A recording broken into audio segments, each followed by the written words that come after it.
Elevator pitches. Imagine that you're stuck in a lift for 2 minutes with somebody. How would you describe your work at Kudos with them?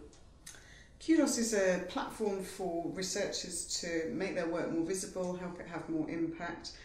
They do that by adding a plain language explanation that can help more people find and understand it, and they also do that by using their own existing communications networks better to increase awareness of the fact that they've published. And then behind the scenes, if you like, we're reporting back to publishers and institutions and others around the researcher to help them understand which researchers are big communicators, which communications channels are effective, and help them to optimise their own communications and also to provide better guidance to their authors and researchers.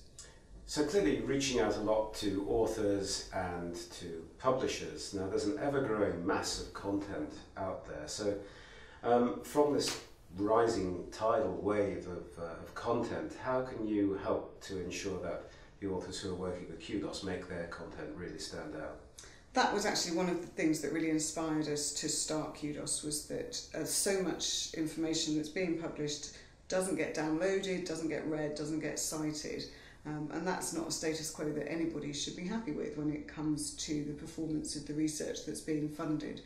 So we wanted to mobilise and motivate authors to do more outreach, to change that state of affairs, and to realise that they could have a stake in the post-publication performance of their work. They could actually take control of that for themselves. But we also wanted to support them in doing that within the existing ecosystem of publishers and libraries and the support that is already being provided from other channels. And would you say that Kudos is mainly a service for publishers and authors, or do you reach out to other sectors of academia as well? No, I think really we help the author themselves to make their work more visible, make it more accessible to a broader audience, and help more people around them to quickly skim and scan through their work.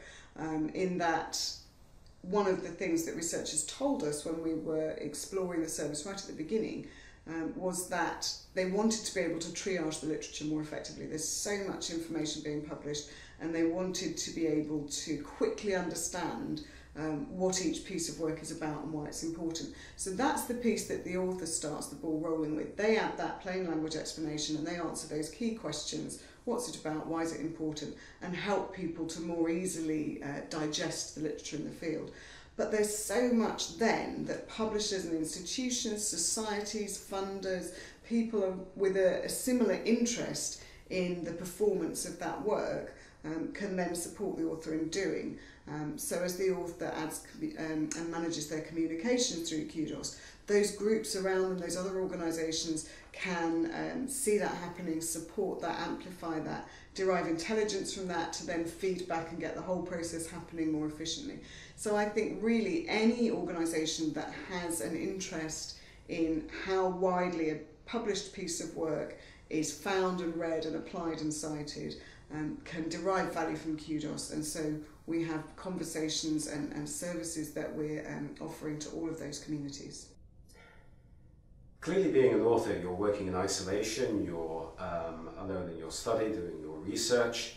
Even with the tools that Kudos provides, reaching out to your audience as an author requires quite a bit of help and support. How would you reach out to authors to offer them that support and advice and assistance? So I think part of the role that Kudos plays is actually being a nexus for collaboration, so that the author is not functioning in splendid isolation, but in tackling this visibility challenge and increasing the reach and the impact of their work, they can use Kudos to collaborate in doing that much more effectively with their publisher, their institution, their society. So as they undertake communication activities, that is tracked and mapped in Kudos against their metrics. The publisher can see that and build on that, the institution can as well. So they all begin to work together and build on each other's efforts rather than undertaking them in isolation, unaware of what each other is doing.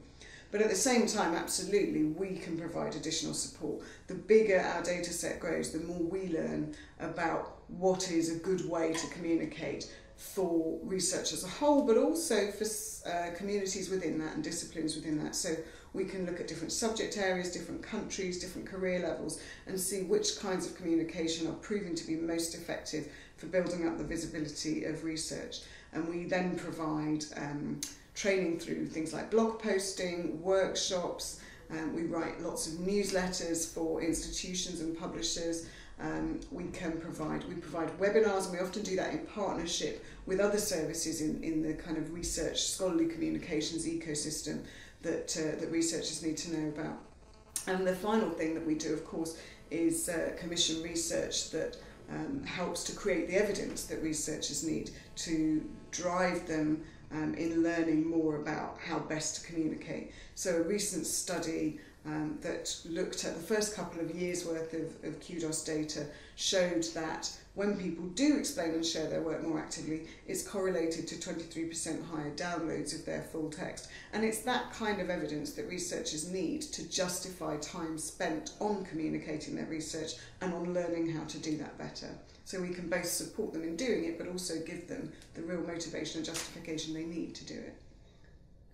And finally, Kudos is an award-winning and innovative service, but what sort of feedback have you been receiving from your users? We get really lovely feedback, actually. I suppose part of the nature of our service is that it intersects well with social media. It's not all about social media. People can track other kinds of communications, but a lot of our researchers are using social media, and they are very vocal when they have a good experience with us, and will report back over Twitter and things like that to share their excitement with us, but also with their colleagues and their followers. So people will come and use our service one day, explain their work, share a link to it, and then come back and report, fantastic, I spent 5 minutes doing that, and now a couple of days later I can see that 100 more people have gone and looked at my work, and that's beyond what I'd expected, and I'm really pleased with that. So we get lots of warm feedback from people who have been struggling to manage their communications and to be able to know what is really worth them spending time on, and who really welcome this platform that helps them manage all of that in one place and measure it much more effectively. Charlie, thanks very much for talking to us today. Thank you.